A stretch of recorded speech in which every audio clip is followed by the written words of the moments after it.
আসসালামু আলাইকুম সবাইকে। আজকে সকালে আম্মু পরোটা বানিয়েছে। অনেক দিন পর পরোটা খাচ্ছি, তাই একটু বেশি নিয়ে নিয়েছিলাম 3টা পরোটা আর সবজি। সবজিটাও খেতে খুব দারুণ ছিল, একদম দোকানের মতোই মনে হচ্ছিল।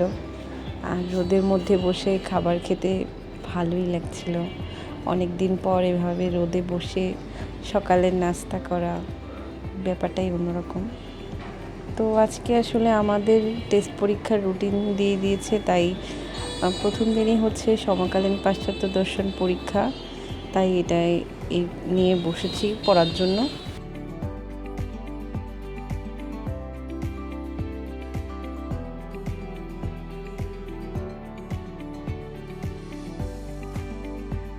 কি পড়বো না পড়বো সেটাই দেখছিলাম। তো মনে হচ্ছিল যে বিগত সালের প্রশ্ন পড়লেই ভালো হবে, তো সেটার জন্য আমি 2021 সালের প্রশ্নগুলাই সিলেক্ট করি, যে ওইটা যদি শেষ করি তাহলে আমার পড়াটা অনেকটাই ইজি হয়ে যাবে।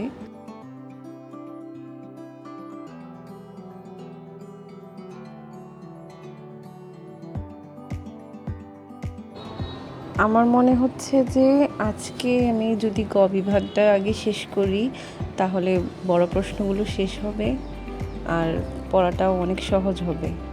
সেজন্য আমি গ বিভাগই সিলেক্ট করেছিলাম। এভাবে স্পেসিফিক্যালি আমি আর অন্যান্য সাল দেখছি না, কারণ আমাদের পরীক্ষার রুটিনে গ্যাপ খুবই কম, আমাদের পড়ার সময়টাও খুবই কম ছিল, যার কারণে আমি এত সময় পাবো না শেষ করার। তাই সহজেই যেন পরীক্ষায় কমন চলে আসে আর লিখতে পারি, সেটারই একটা প্রিপারেশন নেওয়া। সেজন্যই আমি জাস্ট 2021 সালের গ বিভাগটাই পড়ছি।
এখানে আমি কি কি পয়েন্টগুলো লিখেছি সেটা দেখাচ্ছিলাম, আর পয়েন্টগুলো মুখস্থ করছিলাম 1 2 দিন দিয়ে, যেন মনে থাকে।